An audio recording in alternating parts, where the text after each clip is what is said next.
আমরা সবাই মন্দিরে যাই, ঈশ্বরের সামনে হাত জড়ো করে বসি আর নিজের ইচ্ছে প্রকাশ করি। যদি তাদের ইচ্ছে পূরণ না হয় তারা হতাশ হয়ে পড়েন।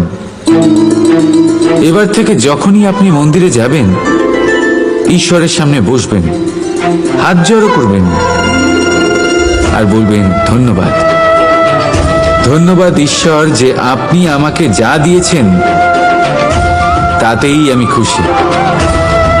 শুধু আমাকে পথ দেখাবেন যে কিভাবে আমি নিজের কর্মের দ্বারা, শুধু আমার কর্মের দ্বারা সেই সব পেতে পারি যা আমি চাই।